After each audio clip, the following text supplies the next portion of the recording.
So hello everyone. आप देख रहे हैं पॉलिटेक्निक वाला यूट्यूब चैनल। और आज की क्लास में हम लोग करेंगे important question for the PMS. ठीक है। ये बहुत ज्यादा इम्पोर्टेंट हो जाता है आपके एग्जाम के लिए। और ये पी वाई क्यू बेस्ड भी है। ठीक है। तो हम लोग स्टार्ट करते हैं। फर्स्ट क्वेश्चन है, डिफाइन आईओटी। आईओटी होता क्या है? आईओटी बोले तो इंटरनेट ऑफ थिंग्स। इसमें हम क्या करते हैं कि अपना जो भी डिवाइस दिखता है, जैसे बल्ब हो गया, फ्रिज हो गया, ओवन हो गया, कूलर हो गया, कैमरा हो गया, वो हर चीज, स्पीकर फोन हो गया, स्पीकर लाइक गाना सुनने वाला, वो सारा चीज जो है अपने हम क्या करते हैं उसको इंटरनेट से कनेक्ट कर लेते हैं। इंटरनेट से कनेक्ट करने के बाद हम कहीं भी किसी भी कोना में रहे, हम उसको कंट्रोल कर सकते हैं थ्रू इंटरनेट। आप आजकल आप भी देख रहे होंगे कि पहले कैमरा हुआ करता था, उसमें वायरिंग वगैरह हुआ करता था, सर्वर वगैरह हुआ करता था, फिर वहीं पे टीवी लगता था और वहीं पे हम लोग जा करके देख सकते थे। बट आज के टाइम में ऐसा होता है क्या? आज के टाइम में कैमरा लगा हुआ है, आप दुनिया के किसी कोने में रहो, बस इंटरनेट आना चाहिए। आप अपने फोन में, अपने लैपटॉप में क्या चल रहा नहीं चल रहा है, क्या वो रिसीव कर रहा है कैमरा, वो आप देख सकते हो। तो ये सब पॉसिबल हुआ कब? जब आईओटी टेक्नोलॉजी आया तब। ठीक है। तो इसका यूज जो है प्रोजेक्ट मैनेजमेंट में भी होता है। हम लोग कैमरा लगा देते हैं या मॉनिटरिंग करने के लिए रियल टाइम फुटेज देखते हैं उसके थ्रू। रियल टाइम मतलब कि एक्चुअल तुरंत वो हो रहा है, वही चीज हम लाइव उसको देख रहे हैं। हर कहीं भी बैठ करके देख सकते हैं, जरूरी नहीं कि उस साइट पे ही बैठे। तो ये कमाल है आईओटी का। ठीक है? तो इसका डेफिनेशन आप लोग समझिए। Internet of things refer to the process of connecting everyday physical object to the internet from common household object like light bulb, health care assets. मतलब पहले वो सारे कॉमन हुआ करता था, बट अब उसमें इंटरनेट डालने के बाद वो स्मार्ट हो गया। ठीक है। तो सिंपल वही चीज है, कोई कॉमन डिवाइस से इंटरनेट कनेक्ट करके उसको स्मार्ट बनाने का तरीका, और दुनिया के किसी भी कोने से उसको ऑपरेट किया जा सके, वही है आईओटी। ठीक है। जैसे कि आप इमेज में भी देख पा रहे हैं, इमेज में क्लियर है कि ये बंदा जो है अपने फोन से कंट्रोल कर रहा है TV, AC, camera, light, oven, washing machine, वो हर चीज अपना फोन से ही कंट्रोल कर। राइट। नेक्स्ट हम लोग बात करेंगे एआर और वीआर का। एआर का मतलब होता है ऑग्यूमेंटेड रियलिटी, और वीआर बोले तो वर्चुअल रियलिटी। ऑग्यूमेंटेड रियलिटी मतलब क्या? It is a technology that add digital information. ये क्या कर रहा है कि कोई फिजिकल चीज है उसमें डिजिटल इंफॉर्मेशन डाल रहा है। डिजिटल इंफॉर्मेशन क्या होता है? डिजिटल इंफॉर्मेशन होता है या तो कोई टेक्स्ट डाल दिया, या तो कोई ग्राफिक्स डाल दिया, या तो कोई ऑडियो डाल दिया, या तो कोई वर्चुअल ऑब्जेक्ट डाल दिया। किस में डाला भैया? रियल वर्ल्ड में डाल दिया। रियल वर्ल्ड मतलब क्या?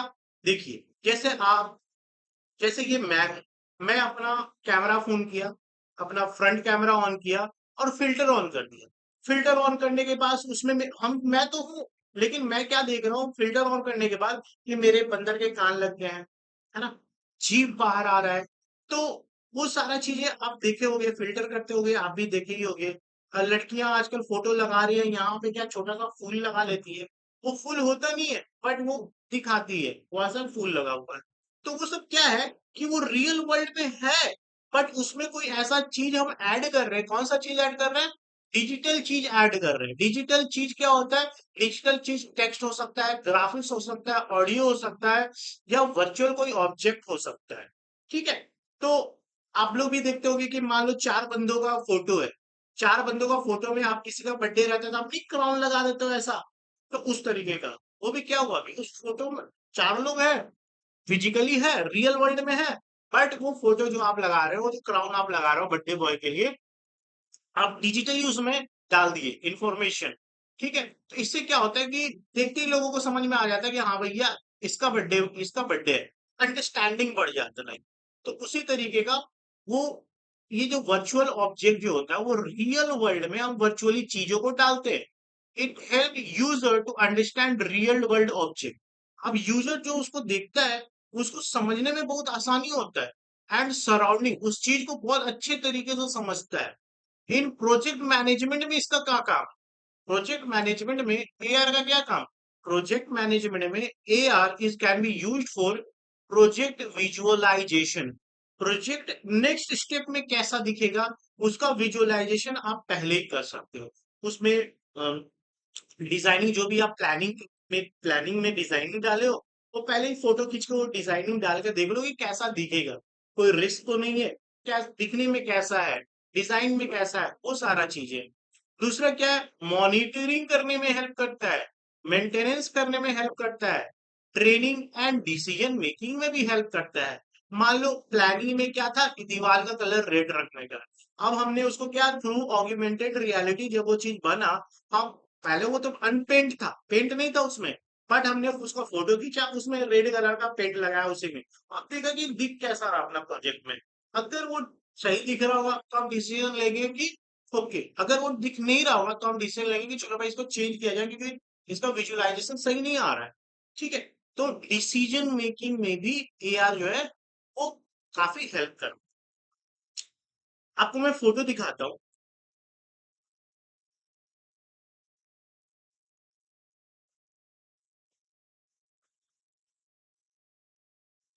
यस, ये बंदा में जो फूल लगा हुआ है, क्या सच में फूल लगा हुआ था क्या?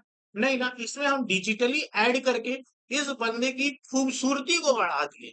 ठीक है, उसी तरीके का आप क्या कर रहे हो, ये किसका कमाल है, ये एआर का कमाल है। ये क्या किया हमने, एआर की, जो कि आप सब करते ही है। दूसरा क्या है, ये प्रोजेक्ट बन रहा है। अब इंजीनियर क्या कर लिया, इस प्रोजेक्ट का फोटो खींचा और फोटो में वो थ्रू एआर वो ऐड कर दिया कॉलम, कॉलम वगैरह ऐड करके देख रहा है कि अपना ये बनने के बाद, इस कलर का बनने के बाद अपना प्रोजेक्ट जो है दिखेगा कैसे। ठीक है, दूसरा क्या है, ये है वीआर। वीआर मतलब दुनिया ही कंप्लीटली चेंज कर देता है। मतलब आप ना रियल वर्ल्ड से हटके एक आर्टिफिशियल वर्ल्ड में चले जाते हो, आपका पूरा का पूरा सेंस उसमें चला जाता है, वो होता है वीआर। आप देखे होंगे बहुत सारे वीडियोस में रोलर मतलब कि लोग को खड़ा कर दिया जाता है, हेड गियर पड़ा दिया जाता है और रोलर कोस्टर जैसा वीडियो ऑन कर दिया जाता है और उस बंदे को लगता है कि सच में रोलर कोस्टर में बैठे हैं और वो काफी डरता रहता है। वीडियो आप सबने देखा है। वो क्या है, वो वीआर ही है। ठीक है, अब वीआर को समझते हैं। वीआर क्या है, वीआर एक वर्चुअल रियलिटी है। It is a computer generated artificial environment. सबसे बड़ी बात है क्या है, ये कि कंप्यूटर जनरेटेड आर्टिफिशियल इन्वायरमेंट होता है अपना VR, in which the person can interact using device such as VR headset। ये जो पर्सन है, जो बंदा है, वो इंटरैक्ट कैसे करता है उस इन्वायरमेंट में, वो इन्वायरमेंट वो बंदा के बीच में एक गियर आता है, एक हार्डवेयर आता है, उसको बोलते हैं वीआर हेडसेट या फिर गॉगल या फिर सेंसर इक्विप्ड ग्लव्स। ये सारी चीजें डिवाइसेस है जो उसको उस रियल वर्ल्ड में लेके जाता है। इन प्रोजेक्ट मैनेजमेंट, अब प्रोजेक्ट मैनेजमेंट में अपना वीआर का क्या काम है? प्रोजेक्ट मैनेजमेंट में मान लो आप प्रोजेक्ट बना रहे हो, प्रोजेक्ट कैसा बनने वाला है, आप प्रोजेक्ट को काफी डिजाइन किए, आप वीआर में उस सबको सेट कर दिए। वीआर में सेट करना आसान है। अब बना करके हम स्टेक होल्डर को तो दिखा नहीं सकते, मतलब उसमें तो पैसे लग जाएंगे ना। दूसरा क्या है कि इसको हम विजुअलाइज कैसा दिखेगा कैसा नहीं दिखेगा, वो हम अपने क्लाइंट को दिखाएंगे कि देख भाई तू जो प्रोजेक्ट बनाने जा रहा है वो एक्चुअल में दिखेगा कैसे। अब वो पूरा का पूरा एकदम बारीकी से देख लेगा क्योंकि उसमें वो बाहर से भी देख सकता है, अंदर से भी देख सकता है, और वो कोई भी डिसीजन उस फेज में ले सकता है और सटीक डिसीजन लेगा, जो कि उसको जो भी पसंद नापसंद जो भी उसको आए क्लाइंट को उस हिसाब से।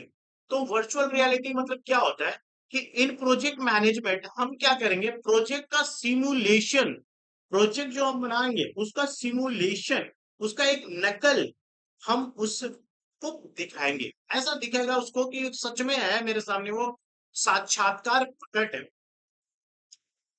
उसके थ्रू हम एम्प्लॉय को ट्रेनिंग भी देते हैं। अब वो हेडगेयर में वो सारा इक्विपमेंट, मान लो बहुत महंगा महंगा मशीन है और उस मशीन में मेरे पास नहीं है, बट हमको ट्रेनिंग देना है अपने बंदों को, तो हम क्या करेंगे, वो हेडगेयर लगा देंगे, वो हेडगेयर को देखता रहेगा कैसे कैसे काम हो रहा है, कैसे कैसे फिट हो रहा है, और वो देख करके समझ जाएगा कि ऐसा चीज है। दूसरा, इसलिए इसमें हम लोग इसका सेफ्टी ट्रेनिंग भी करा सकते हैं, वर्चुअल मीटिंग भी कर सकते हैं, आप प्रोजेक्ट विजुअलाइजेशन भी कर सकते हैं कि अपना प्रोजेक्ट बनने के बाद दिखेगा कैसा है एक्चुअल में। ठीक है, तो AR improve the real environment with the digital information while VR provide completely virtual and immersive environment। मतलब AR क्या होता है, AR जो है इम्प्रूव करता है किसको, रियल वर्ल्ड को with digital information. Real world में हम डिजिटल इंफॉर्मेशन को ऐड करते हैं तो अपना बनता है AR। लेकिन VR क्या करता है, completely virtual, completely computer generated world में लेके चला जाता है हम लोगों को 100%। ठीक है, जैसे कि इस इमेज में भी आप देख रहे हो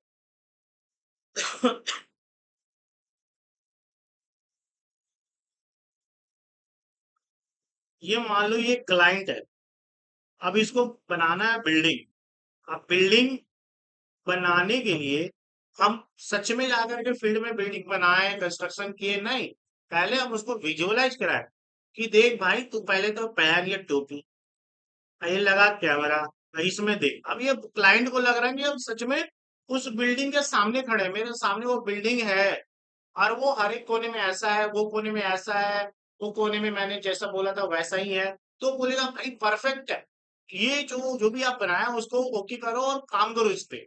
अगर कोई इशू होगा तो वो उसी वक्त देख करके विजुअलाइज करके बता देगा, अरे यार ये मेरा प्लान था बट ये पसंद नहीं आ रहा, चल इसको चेंज करते हैं।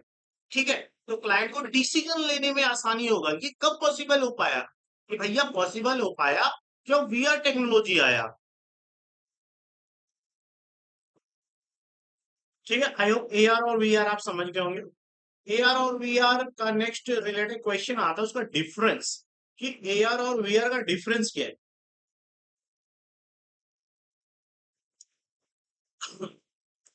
ऑग्यूमेंटेड रियलिटी और ये दूसरा है वर्चुअल रियलिटी।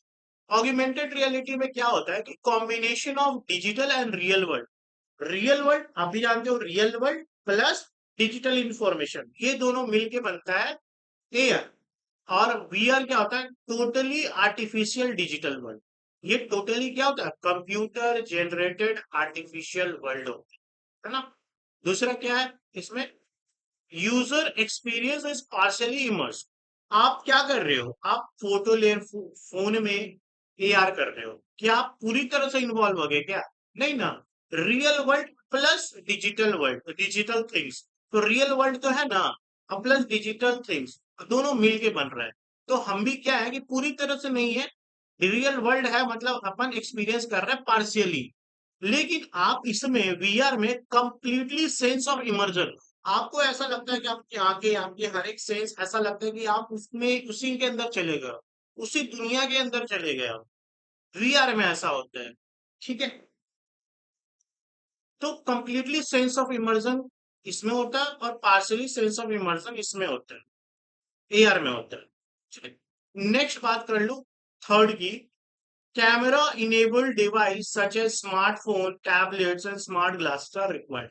AR करने के लिए आपको वो डिवाइस की जरूरत पड़ेगी जिसमें कैमरा, आपके स्मार्टफोन में कैमरा है, आपके टैबलेट में कैमरा है, आपके एक स्मार्ट गॉगल्स आने लगा है उसमें कैमरा है, वहां से आप देख सकते हो। तो जिसमें भी कैमरा है आप उससे इसको ऑपरेट कर सकते हो। बहुत ज्यादा बड़ा सॉफ्टवेयर का जरूरत नहीं होता इसमें, एंड्रॉयड iOS विंडोज वगैरह होंगे वो जाता अपना AR। पर लेकिन VR के लिए, VR की भी कंप्लीटली दुनिया ही अलग है। तो इसमें अपने को ना एक हार्डवेयर लगता है जो कि हेडगियर हम लोग पहनते हैं, वो होता है माइक्रोसॉफ्ट होलोलेंस या फिर HTC वाइब्स या ओक्यूलस रिफ्ट या गूगल डे ड्रीम। ऐसा करके बहुत सारा हेडगियर आता है जिसको आप पहन के VR कर सकते हो, वर्चुअल रियलिटी कर सकते हो, राइट। तो नेक्स्ट हम लोग बात करेंगे चौथा, जो कि है लेटेस्ट वर्जन। मतलब इसमें बोल रहा है कि लेटेस्ट वर्जन विंडोज iOS या फिर एंड्रॉयड इसमें कैपेबल है। बट इसके लिए भैया सॉफ्टवेयर ही चाहिए, स्पेशल सॉफ्टवेयर चाहिए होता है इसके लिए VR, इसलिए थोड़ा कॉस्टली होता है ये। तो नीचे कॉस्ट के हिसाब से बोला गया है कि अपना AR जो है इनिशियल कॉस्ट इज लोअर और अपना VR में क्या है, इनिशियल कॉस्ट इज हायर। ये डिफरेंस बहुत इंपॉर्टेंट है, हो जाता है एग्जाम के लिए। तो इस चीज को आप देख लीजिएगा। नेक्स्ट है आपका analyse any 5 benefits of AR and VR in a project management. Analyse क्या करना है? 5 फायदे किसके? AR और VR in a project management. Project management में AR VR के 5 नहीं, कई फायदे हो सकते हैं, कई फायदे हैं। ठीक है। पहला, ये बंदा क्या कर रहा है? ये बंदा हेडगियर लगा करके हर मशीन का उसको पूरा का पूरा दिख रहा है, आयरन मैन की तरह। आयरन मैन वो ऐसे ही देख लेता ना, मतलब वो पहनता वो मास्क और उसको सब कुछ दिखने लगता है कि क्या है नहीं है वैसा। तो इसको भी सारा दिख रहा है कि क्या प्रोडक्टिविटी है, like increasing the efficiency and productivity. आप क्या कर रहे हो? जब आप AR और VR टेक्नोलॉजी का यूज करते हो तो आपका जो इफिशियंसी है, आपका जो प्रोडक्टिविटी है प्रोजेक्ट का, वो बढ़ जाता है। ठीक है, इंक्रीज कर जाता है। ठीक है, आप चीजों को ऑटोमेट टास्क में डाल पाते हो, हर चीज ऑटोमेट हो जाता है। दूसरा क्या है? Reduce time and cost. आप चीजों को बनाने से पहले ही आप चीजों को देख सकते हो कि कैसा बनने के बाद दिखेगा। तो हम क्या बोल सकते हैं कि कहीं ना कहीं तेरा समय बच रहा है, कहीं ना कहीं तेरे पैसे भी बच रहे हैं। क्योंकि कैसे बच रहे हैं भाई? Visualise and validate project virtually before executing to save time and cut cost. मतलब कि पहले ही उसको क्या कर रहे हैं? विजुअलाइज कर दे रहे हैं। विजुअलाइज करने के बाद हम उसको वैलिडेट कर रहे हैं, उसको पुष्टि दे रहे हैं कि चल भाई सही है, इस पे काम किया जा सकता है। तीसरा क्या है? Reduce error and facilitates work process. Reduce error का मतलब क्या होता है कि AR VR आने के बाद गलती होने का चांसेस कम हो जाता है। क्योंकि क्लाइंट आपको AR VR के थ्रू पहले ही आपको देख करके बता दिया जाता है, डिसीजन दे देता है कि ये चीज सही होना चाहिए, ये चीज कैसे करना है। तो वो चीज जब वो दे दिया VR करने के लिए, तो गलती होने का चांसेस लीस्ट हो जाता है। दूसरा क्या है? Facilitate work process. Facilitate work process का मतलब होता है कि कम मेहनत में असरदार काम करना। मैं पहले क्या होता था, बहुत ज्यादा मेहनत करोगे तो असरदार निकलता था, लेकिन आज के डेट में कम मेहनत में भी असरदार काम निकल सकता है टेक्नोलॉजी का मदद से। ठीक है, तो ये चीज है, AR और VR आने के बाद अपने को बेनिफिट मिला प्रोजेक्ट मैनेजमेंट। दूसरा क्या है? Enable fast remote support for repairing system weakness. अगर कोई सिस्टम में वीकनेस है तो भैया अपने को ना मैकेनिक बुलाना, उसको भाड़ा लगना, उसमें समय लगना, तब तक के लिए अपना प्रोजेक्ट जो है रुक के रहेगा क्या? हम VR टेक्नोलॉजी को लेकर के हम उस मैकेनिकल को वर्चुअली उससे इंफॉर्मेशन लेकर के उसको रिपेयर कर सकते हैं। ठीक है, like enable fast remote support. Remote support मतलब वो फिजिकली हुआ है नहीं, फिजिकली वो कहीं और है, लेकिन VR के थ्रू वो चीज को वो सजेस्ट करके या फिर बता करके उस चीज को सॉर्ट आउट करवाते हैं, प्रॉब्लम से बाहर निकालते हैं, जो एक्सपर्ट होते हैं उनसे। दूसरा क्या है? Enable fast and remote collaboration. Enable fast and remote collaboration मतलब ये जो फिगर देख रहे हो, ये बंदी पता नहीं दुनिया किस कोने में है, ये बंदा दुनिया पता नहीं कहाँ है, ये बंदा पता नहीं कहाँ है, बट ये सारा लोग इस प्रोजेक्ट को वर्चुअली देख सकता है। ये फायदा हुआ अपने को AR और VR के टेक्नोलॉजी के बाद ही। ठीक है, enable fast and remote collaboration, आपस में दुनिया कोई भी कोना में हो, लेकिन आपस में वो लोग देख सकता है, बातचीत कर सकता है, अपने प्रोजेक्ट को देख सकता है। Share virtual model and ideas in real time from anywhere in the world. मतलब कि क्या है? शेयर वर्चुअल वर्चुअल मॉडल हम उसको शेयर करके तीनों लोगों को एक साथ दिखा सकते हैं, कहीं भी अलग अलग देखने का जरूरत नहीं, एक जगह कोई भी देख सकता है। सिक्स क्या है? Involve innovation support, encourage creativity thinking and help test new ideas in virtual environment. अब क्या है? Involve innovation support. अब क्या, AR और VR आने के बाद अपना प्रोजेक्ट मैनेजमेंट में एक इनोवेशन आ गया। अब हम उसको और बढ़िया तरीके का क्या कर सकते हैं? इस चीज को मैनेज कर सकते हैं। और उस प्रोजेक्ट को मैनेज करने के लिए अपना जो ये जो AR VR टेक्नोलॉजी है, वो अपने को पूरा सपोर्ट कर रहा है। ठीक है, तो ये चीज हो जाता है। न्यू आइडियाज सोचने में सपोर्ट कर सकता है, नया टेक्निक सोचने में सपोर्ट कर सकता है। ये सारी चीजें हैं। रिस्क से बाहर कैसे निकला जाए उसमें हेल्प कर सकता है। सेवेंथ क्या है, ऑप्टिमाइजेशन में हेल्प कर सकता है। सेवेंथ है facilitate decision making problem solving, better insights and visualisation lead to smarter decision and quick problem solving. अगर आप चीजों को बढ़िया से और साफ तरीके से देखते हो तो आप उस रिस्क के मैग्नीट्यूड को भी आसानी से समझते हो और उससे बाहर कैसे निकालना है उसका डिसीजन भी आप सही ले पाते हो, सटीक ले। तो सारा खेल कहाँ पे है, सही विजुअलाइजेशन के बाद ही ये सब। और सही विजुअलाइजेशन उसको तब हो पाया जब उसके पास एआर और वीआर टेक्नोलॉजी है। ठीक है, नेक्स्ट क्या है, facilitate monitoring of the project, real time tracking and visualisation ensure better control over project. Real time tracking and visualisation, आप क्या है कि आप कहीं भी रहो, ऐसा नहीं कि प्रोजेक्ट मैनेजर एक कुर्सी लगा के बैठा हुआ है, उसका बस एक ही है, देखना देखना नजर रखना, ऐसा नहीं है। तो हजारों काम है। मान लो किसी वजह से उसको साइट छोड़ करके आधा घंटा के लिए जाना पड़ा, तब भी वहां जो काम कर रहा वर्कर वो भी सतर्क रहेगा कि नहीं भैया, भले मैनेजर यहाँ पे नहीं है लेकिन मैनेजर का आंख यहाँ पे है, उसका नजर है, क्योंकि ये सारा जो है एआर और वीआर से कनेक्टेड है। वो कहीं भी रहे वो हम लोग को देख रहा है। ठीक है, तो आप क्या कर रहे हो, कहीं किसमें हेल्प किया भैया, मॉनिटरिंग करने में हेल्प किया कि नहीं किया, है कि नहीं। नेक्स्ट क्या है, reduce the project validation risk. Validation risk का मतलब क्या होता है कि हर चीज जो है वो तेरे वीआर में सेट है, वीआर वाला में जो हेड गियर है, पहले ही प्रोजेक्ट बनाने से पहले हम उसका डिजाइन बना लेते हैं।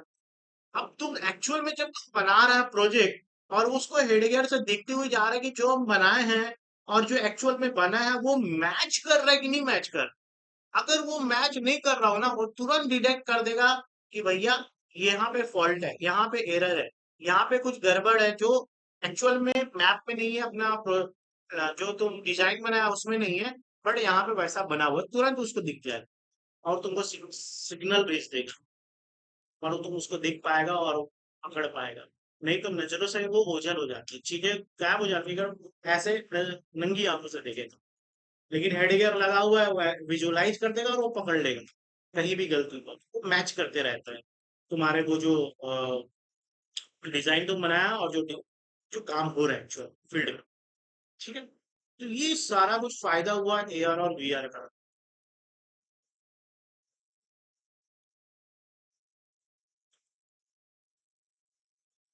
वही चीज यहाँ पे लिखा हुआ है, increasing in efficiency and productivity, reduce time and cost, reduce error and facilitate work process, enable fast remote support for repairing system weakness, enable fast and remote collaboration, involve innovation support, facilitate decision making, problem solving, decision making आसानी से हो जाता है, कुछ चीजों को देख रहा है वो, facilitate monitoring of the project, monitoring में भी सपोर्ट कर रहा है, reduce the project validation risk। ठीक है, सारे के बारे में हम लोग डिस्कस कर चुके हैं।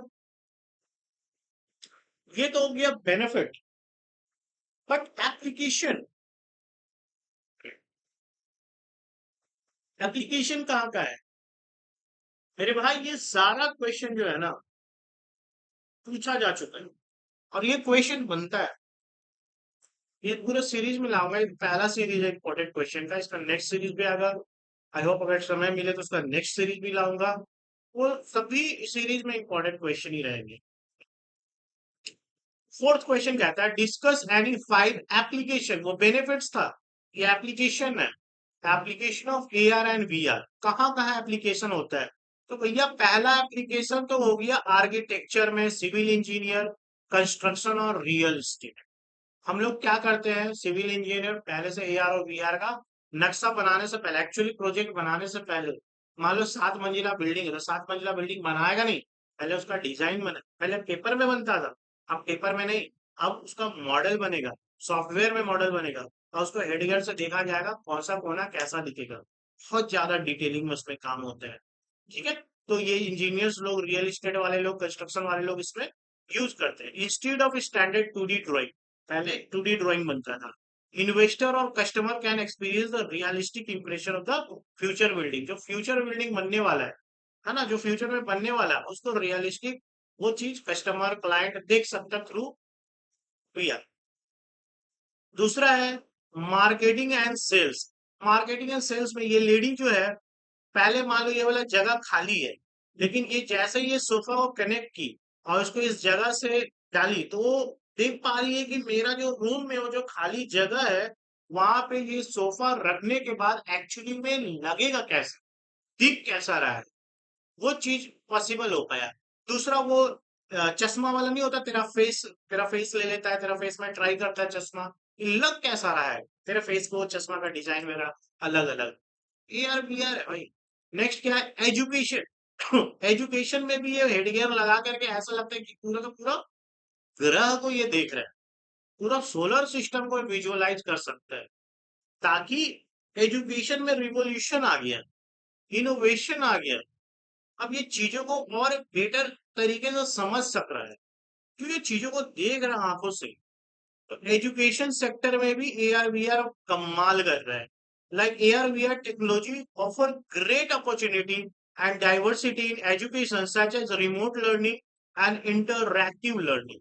रिमोट लर्निंग मतलब क्या, वो फिजिकली क्या सोलर सिस्टम में बैठ गया क्या, नहीं, वो देख रहा सारे ग्रहों को फिजिकली। AR VR। नेक्स्ट क्या है, विजुअल इंडस्ट्रीज, जैसे कि तुम्हारा field such as gaming industry, fashion industry, entertainment industry, cinema, film, travelling, exhibition, सब जगह तुम्हारा ऐसा लग रहा है वीडियो गेम में ऐसा लगता है जो VR पहन के गेम खेलते हैं, ऐसा लगता है हम खुद गेम के अंदर घुसे हुए हैं और उसको खेल रहे हैं यार। नेक्स्ट क्या है,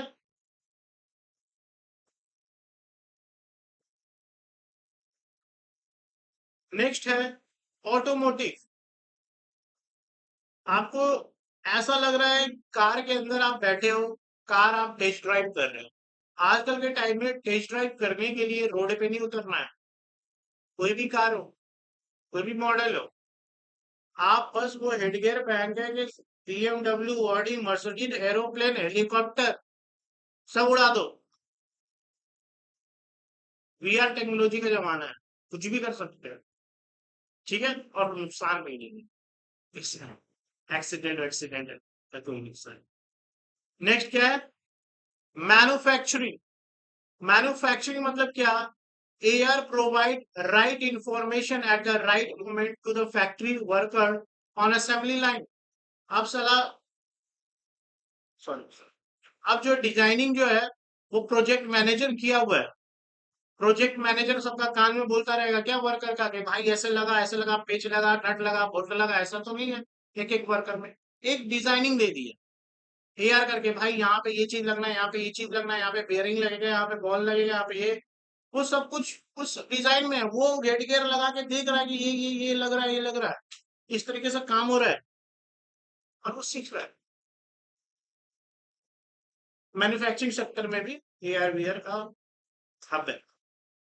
नेक्स्ट है health care, use of training surgeon and the health care application. अब ये सर्जन जो है ये ट्रेनिंग कर रहा, असली वाला हार्ट नहीं है, ये VR क्रिएटेड हार्ट है, किसी आदमी का हार्ट नहीं निकाला हुआ है, ये VR क्रिएटेड होता है, उस तरीके का डिजाइन किया हुआ है, एक एक बारीकी से डिजाइन किया हुआ रहता है, और उसी में बंदा छेड़छाड़ कर रहा है, सीख रहा है, प्रैक्टिस कर रहा है। तो हेल्थ केयर जोन में भी इसका यूज बहुत तगड़ा है। नेक्स्ट है डिफेंस में, डिफेंस में लाइन में use for remote connection, Jio location and 3D modelling drones. पूरी मूवी देखे होंगे, पूरी मूवी में जो ड्रोन की मदद से ही ना वो उसके कैमरा लगा दिया जाता है उस पक्षी में, वो पक्षी उड़ करके पाकिस्तान में जाती है, सबको लगता है कि पक्षी है, लेकिन वो कैमरा रहता है, और वो हेड गियर में देखता रहता है, डिवाइस में देखता रहता है कि क्या हो रहा है। AR VR हर सेक्टर में AR VR का एप्लीकेशन है। तो अगर क्वेश्चन आए तो आई होप आप उसको कर पाओगे। ठीक है, हर जगह पीडीएफ का जो लिंक होगा वो डिस्क्रिप्शन में हम डाल देंगे, वहां से आप डाउनलोड भी कर सकते। ठीक है, लिंक क्रिएट करके डाल देंगे डिस्क्रिप्शन। कोई वीडियो का डिस्क्रिप्शन जरूर देंगे। नेक्स्ट क्या है, work breakdown structure for a college event. Work breakdown structure होता है क्या है, क्या है यहाँ पे कॉलेज डे इवेंट करना है। ठीक है, तो यहाँ पे लिख लेने का कि college college day event in a institute. अब कोई भी कॉलेज डे इवेंट होगा तो काम को तोड़ना है, वर्क डाउन स्ट्रक्चर। WBS का मतलब होता है क्या, बड़े कार्यों को छोटे छोटे हिस्सों में तोड़ना। तो कॉलेज डे इवेंट क्या है, एक बड़ा कार्य है, ये मेन कार्य है। अब इसमें इंपॉर्टेंट एक्टिविटी तेरे को क्या नजर आते हैं, वो तुम्हारे ऊपर है। अपने को नजर आ रहा है, पहला कि बंदा होना चाहिए जो कि तुम्हारा मैनेजमेंट देखेगा। मैनेजमेंट मैनेजमेंट ऑफ स्टूडेंट्स, जो देखने आएंगे students, staffs, faculty and guest. एक बंदा, ये इंपॉर्टेंट टास्क है। दूसरा इंपॉर्टेंट टास्क क्या हो सकता है, activity to be perform, activity coordinator. ये जो जो एक्टिविटी वहां पे हो रहा होगा वो सब एक्टिविटी कोऑर्डिनेटर करेगा। तीसरा क्या है, कोऑर्डिनेट करेगा बोले तो। तीसरा क्या, बजट, बजट एस्टिमेशन, कितना बजट लगेगा इसका अनुमान लगाना, इसके लिए टीम रहता है। फिर एक बंदा, एक ये रहता है इम्पोर्टेंट काम, स्टेज एंड डेकोरेशन।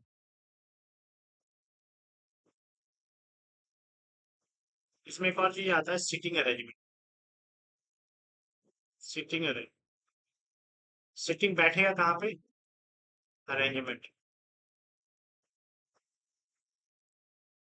फिर एक होता है प्रोटोकॉल। प्रोटोकॉल नेक्स्ट आता है तुम्हारा डिसिप्लिन। डिसिप्लिन भी तो देखना है, नहीं तो आजकल का तो कांड हो जाता कॉलेज में। ठीक है, तो management of student, staff, faculties and guest, इसका क्या क्या काम रहेगा वो चीज यहाँ लिख लेने का। लाइक उनको इनविटेशन करना, इनविटेशन डिस्ट्रीब्यूशन। नेक्स्ट क्या हो सकता है इसका, नेक्स्ट हो सकता है इसकी हॉस्पिटैलिटी। अगर गेस्ट आ रहा है तो भूखे प्यासे तो जाएगा नहीं, हॉस्पिटैलिटी करने का। हॉस्पिटैलिटी का मतलब होता है खातिरदारी। और क्या काम हो सकता है,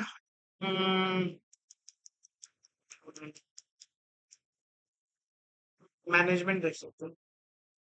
मैनेजमेंट, इनकी मैनेजमेंट कैसे करते हैं, सर ये सर वो। कोऑर्डिनेटर, एक्टिविटी कोऑर्डिनेटर,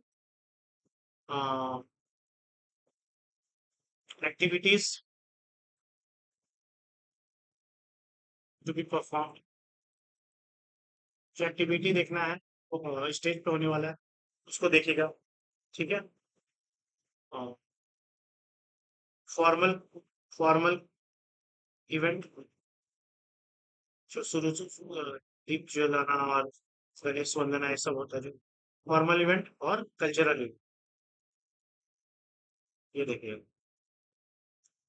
फिर आता है बजट वाला टीम। बजट वाला टीम का काम क्या होता है, बजट वाला team estimate all fund related, fund related estimate करें फंड रिलेटेड। या फिर फंड रिलेटेड एक्टिविटीज करेंगे। स्टेज डेकोरेशन सेटिंग ये देखेगा अपना लाइट डेकोरेशन, और क्या देखेगा सॉन्ग्स, और सारा कुछ everything related to this. Protocol officer हमेशा ध्यान रखता है गेस्ट का बाहर में, इनसाइड तो बोलो, बाहर में जब तक वो कैंपस में नहीं पहुंच सकता उसको समय समय पे पूछना कि सर आप कहाँ पे पहुंचे, जब वो जा रहा होगा तब उसको छोड़ना, ये सारा प्रोटोकॉल ऑफिसर को देखता है। डिसिप्लिन मतलब कि maintain discipline throughout the program, throughout the program. तो ऐसे कामों को जोड़ करके डिटेल में लिखा जाता है, यही होता है WPS।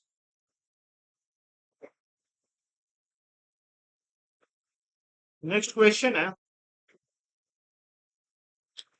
a metro project was planned with the estimation budget of 4,000 crore. However, after the completion of project, it was found that total project cost was 4,300 crores. Analyze the possible reason for the increase in the cost of the project. भाई हम लोग पढ़े हैं time overrun, पढ़े हैं हम लोग, और हम लोग पढ़े हैं कॉस्ट ओवररन।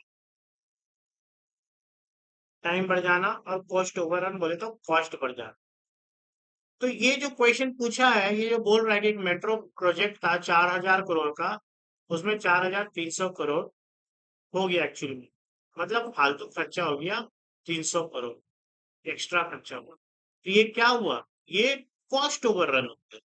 कॉस्ट ओवररन होने का जो बहुत सारा रीजन हम लोग पहले भी पढ़े हुए हैं, है ना, लाइक जब हम लोग पढ़े थे चैप्टर्स में, वो सारा का सारा इसका उत्तर हो सकता है, जो भी रीजन हम लोग पढ़े थे।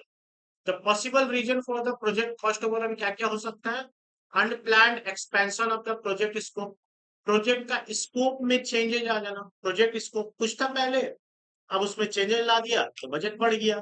दूसरा क्या है, inaccurate initial cost estimation, cost estimation ही गलत हुआ, ये भी एक रीजन हो सकता है।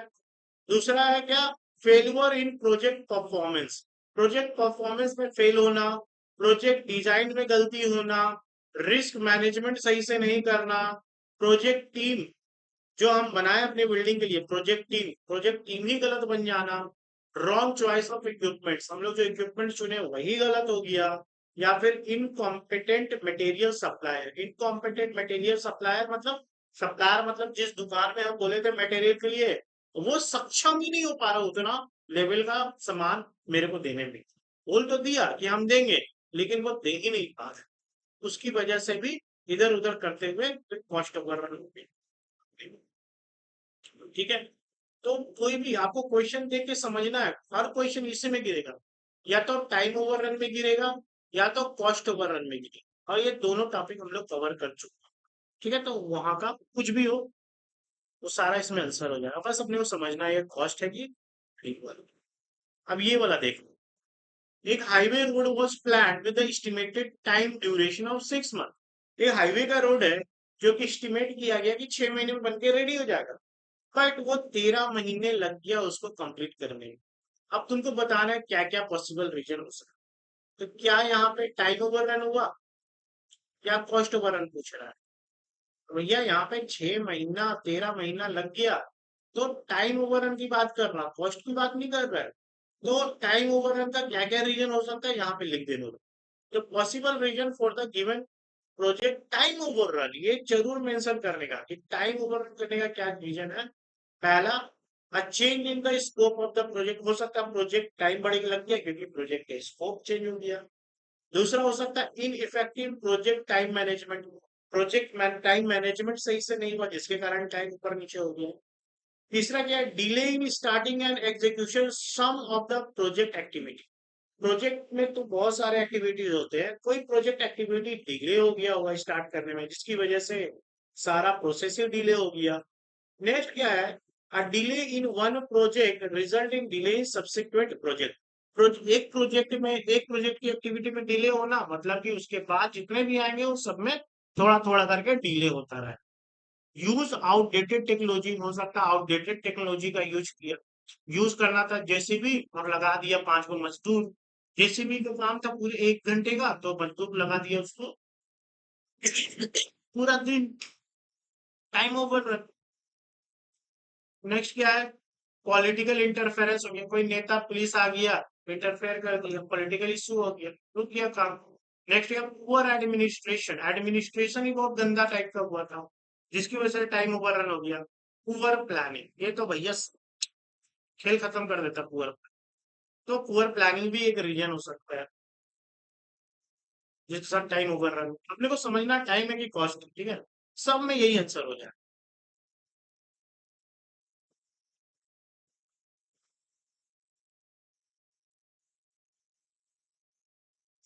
नेक्स्ट है define project evaluation, list why the project evaluation is important। Project evaluation क्या होता है और प्रोजेक्ट इवैल्यूएशन क्यों इंपॉर्टेंट? पहली बात समझते हैं इवैल्यूएशन होता है क्या। Project evaluation is a step-by-step process of collecting, recording, and organizing the information from the project result, including short-term and long-term project outcomes। अब क्या कर रहा है प्रोजेक्ट इवैल्यूएशन? वर्ड का मतलब क्या होता है? भाई तुम लोग 6 महीना पढ़ाई, इंटरनल दिया, अब जा रहे सेमेस्टर देने के लिए, लास्ट में तुमको क्या मिलता है? एक नंबर मिलता है।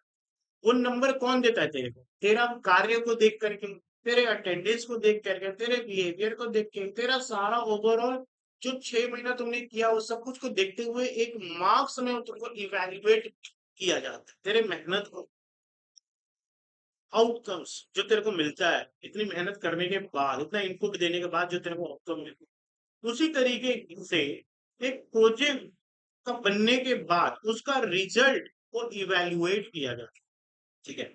इवेल्युएट करने के लिए हम लोग क्या करते हैं? वो सारा का सारा कलेक्ट करते हैं इंफॉर्मेशन प्रोजेक्ट का, उसको रिकॉर्डिंग, जो जैसे जैसे काम हो रखा प्रोजेक्ट का पूरा रिकॉर्ड शुरू से लेकर के लास्ट तक का, उस कैसे ऑर्गेनाइज किया गया वो सारा इंफॉर्मेशन को निकाला जाता है प्रोजेक्ट का रिजल्ट का, और तब जाकर के हम उस चीज को क्या करते हैं? इवेल्युएट करते हैं। एक मापदंड में रखते हैं कि अपना प्रोजेक्ट जो है सक्सेसफुल हुआ कि फेल हुआ कि क्या हुआ, ठीक है। अब इंपॉर्टेंट क्यों है इन सबको जांचना, इवेल्युएट करना क्यों जरूरी है? अब तुम लोग को टेस्ट देना क्यों जरूरी है ना? तुम लोग को एक मार्क्स लेना क्यों जरूरी है? उसी तरह से हर एक प्रोजेक्ट को इवेल्युएशन करना भी जरूरी होता है। तुम उस चीज के चलते पढ़ाई कर रहा, उसका खौफ है तेरे अंदर, मार्क्स का डर है कहीं हम फेल ना कर जाए, क्योंकि लास्ट में तो अंक का ही खेल है। उसी तरह से प्रोजेक्ट जब भी बनता है तो उसको डर है इवेल्युएशन का, कि कहीं मेरा प्रोजेक्ट में पैसा लगा रहे, समय लगा रहे, सब कुछ लगा रहे, कहीं मेरा प्रोजेक्ट फेल ना कर जाए। ये कौन डिसीजन करेगा? ये प्रोजेक्ट का रिजल्ट जो आता है उसको इवेल्युएट जो करेगा उस पर डिपेंड करता है। तो इम्पोर्टेंस क्या है इसका इवेल्युएशन का? पहला इवेल्युएशन है project evaluation provide answer to the several aspect such as progress made. किस तरह से प्रोग्रेस इसको बनाया, किस तरह से प्रोजेक्ट को बनाया गया, किस तरह से उसको प्रोग्रेस किया गया, आगे बढ़ाया गया, क्या क्या स्टेप था आगे बढ़ने के लिए। दूसरा क्या है? Effective and efficient use of resources. हमने जो रिसोर्सेज को बोला था वो कंप्लीटली वो रिसोर्स यूटिलाइज कर पाया कि नहीं कर पाया, रिसोर्स का पूरी तरह से खपत हुआ कि नहीं हुआ, कि वेस्टेज हुआ। तीसरा क्या है? Desired output achieve. डिजायर्ड बोले तो क्या? डिजायर्ड बोले तो मन चाहा, जैसा हम चाहे वैसा मेरे को आउटपुट मिला कि नहीं मिला। नेक्स्ट क्या है? Improvement to be made for the better outcomes. अब कोई इवेल्युएशन करता है तब उसको पता चलता है कि भाई ये काम करते हैं तो ज्यादा बेटर होता है, ज्यादा अच्छा आउटकम होता है। ये कब पता चला? इवेल्युएशन करने के बाद ही पता चला। सक्सेस फैक्टर का मतलब क्या? इवेल्युएशन करने के बाद पता चला कि अपना जो प्रोजेक्ट है वो सक्सेस जोन में है कि फेल्यूर जोन में। अब तुम्ही को कोई मार्क्स देगा तो तुम्हारा कार्य को देखते हुए हम तुमको या तो सक्सेस, या तो पास करेंगे या तो फेल करेंगे। तो ये फैक्टर भी अपना इवेल्युएशन ही डिसाइड करता है प्रोजेक्ट में। नेक्स्ट क्या है? Whether the result justify the input और नो। मतलब इनपुट जो भी दिया गया उसका जो आउटकम निकल रहा है वो जस्टिफाई कर रहा है कि नहीं कर रहा। तुमने जो इनपुट दिया और तेरे को जो आउटपुट मिल रहा मार्क्स के तौर पे, वो दोनों एक दूसरे को जस्टिफाई कर रहा है कि नहीं कर रहा है। उसी तरह से प्रोजेक्ट में भी जो मेहनत दिए हम, जो इनपुट हम उसको दिए, उसका आउटकम मेरे को, उसका जो रिजल्ट मेरे को मिल रहा है वो जस्टिफाई हो रहा है कि नहीं हो रहा है, कैसे पता चलेगा? वो भैया इवेल्युएट करेगा, इवेल्युएशन होगा, तब भी पता चलेगा। ठीक है, तो ये है कुछ इंपॉर्टेंस ऑफ इवेल्युएशन। नाइन्थ है अपना। ओके, नाइन्थ है, क्वेश्चन है, analyse the function of project auditor. Project auditor का फंक्शन क्या है? प्रोजेक्ट ऑडिटर एक ऑन द पोस्ट होता है प्रोजेक्ट में। प्रोजेक्ट ऑडिटर का ये क्या करता है कि plan and manage assign audit project according to the establish standard. वो काम के क्वालिटी को देखता है, काम के स्टैंडर्ड को देखता है कि जो ऑडिट के समय जो बोला गया था, जो स्टैंडर्ड की बात रखी गई थी, जो क्वालिटी की बात रखी गई थी, उस क्वालिटी में कार्य हो रहा है कि नहीं हो रहा है। ये प्रोजेक्ट ऑडिटर उसको क्या करेगा? उसको देखेगा, उसको इंस्पेक्ट करेगा, उसको मैनेज करेगा और उसको प्लान करेगा। दूसरा क्या है? Supervising auditing activities related to operational, financial and compliance area. बोले तो अपना जो ऑडिटर है वो क्या करेगा? सुपरवाइज करेगा, वो निगरानी रखेगा, नजर रखेगा वो सारी एक्टिविटीज में जिसमें फंड रिलेटेड इशू है, क्वालिटी रिलेटेड इशू है, ठीक है, ऑपरेशनल रिलेटेड इशू है, वो सारा इशू, कॉम्प्लिकेटेड एरियाज वाला चीज है, सेंसिटिव एरियाज वाला चीज है, उस हर चीज में वो अपना भी नजर रखेगा। तीसरा क्या है? Analyse the root cause of cost, control weakness and suggest correction action. Analyse the root cause of control weakness.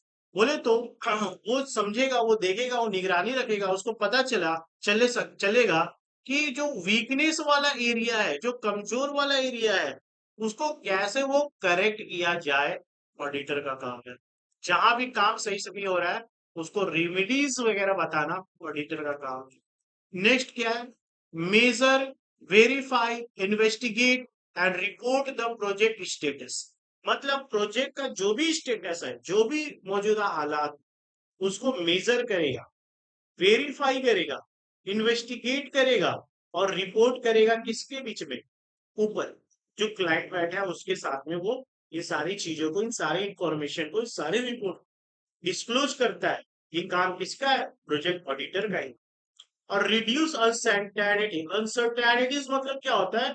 ऐसा चीज जो नुकसान करे, ऐसा चीज जो रिस्कफुल लाए, ऐसा चीज जो डिजायर ऑब्जेक्ट से जाने से रोके, वो सब कुछ अनसर्टेनिटी जो कि प्लान में था ही नहीं, वो सब कुछ उसको क्या करता है? वो रिड्यूस करता है, रिस्क को रिड्यूस करता है। जब आप प्रॉपर तरीके से मेजर करोगे, वेरीफाई करोगे और इन्वेस्टिगेट करोगे, तभी ये जाकर के क्या होता है, रिस्क जो आने वाला होता है वो कम आता है या फिर वही आता है। नेक्स्ट क्या है? Provide advice and make useful recommendation. मतलब कि ये क्या करता है? एडवाइस देता है कि आप, या सलाह देता है, या फिर किसी को रेफर करता है कि इस फील्ड में इस बंदे का काम होना चाहिए क्योंकि ये काम में ये स्किल का जरूरत है जो कि उसी बंदे में रिकमेंडेशन करता है। नेक्स्ट क्या है? किसका काम है रिकमेंडेशन का? प्रोजेक्ट ऑडिटर का ही काम। नेक्स्ट क्या है? Evaluate the contract baseline and give opinion about their suitability and adequacy. बोले तो वो एक देखता है बजट। बजट देखने के बाद वो बोलता है कि इस बजट में इस लेवल का काम होना चाहिए और ये लेवल का काम उसको स्वीकारना, स्वीकार लेवल पे पहुंचना, मतलब एक्सेप्टेबल बनाना पड़ता है। तो ये किसका काम है? प्रोजेक्ट ऑडिटर का ही काम है, क्योंकि वो बजट के अकॉर्डिंग उसको बनाना है। ठीक है, नेक्स्ट क्या है?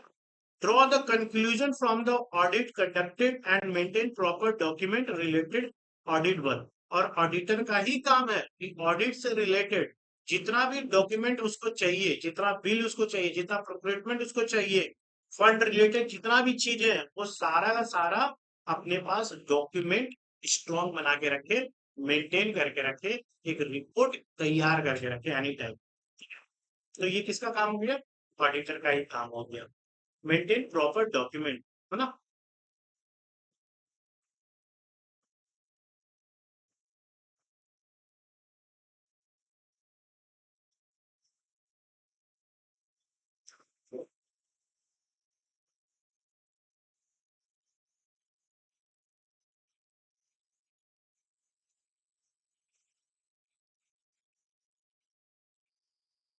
नेक्स्ट क्वेश्चन है,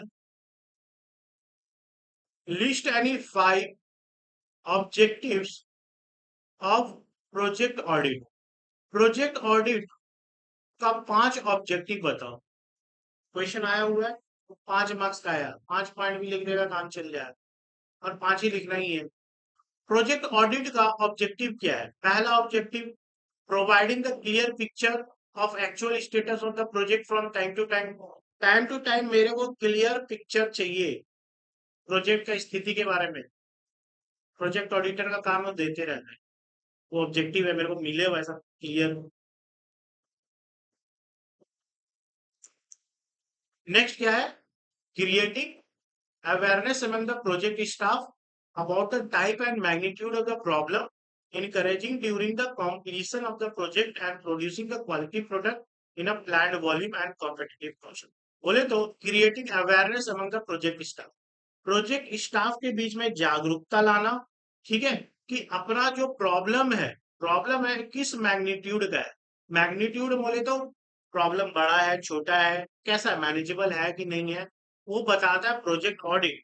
और इनकाउंटरिंग ड्यूरिंग द कंप्लीशन, और उसको जो प्रॉब्लम दिखता है कब इनकाउंटर कब करता है? प्रोजेक्ट कंप्लीशन के दौरान जो दिखता है उसको। और वो क्या करता है? क्वालिटी प्रोडक्ट को भी मेंटेन करता है और कॉम्पिटिटिव कॉस्ट के दायरे में रह के उसको काम करवाता है। नेक्स्ट क्या है? Identification of factor which can create quality problem leading to the time and cost overrun. बोले तो आइडेंटिफिकेशन बोले तो पहचानना, जानना उस फैक्टर को जो कि डायरेक्ट किसको प्रॉब्लम ला सकता है, डायरेक्ट क्वालिटी प्रॉब्लम ला सकता है। और ये जो है आगे चल के टाइम या कॉस्ट ओवररन का कारण बन सकता है। इसको भी एनालाइज करने का काम किसका है? प्रोजेक्ट ऑडिट का ही है। ये भी ऑब्जेक्टिव है कि मेरा कॉस्ट ओवररन और टाइम ओवररन ना, तो हम ऑडिटर को डालते हैं इसके पीछे। ठीक है, ये सारा कुछ पॉइंट है।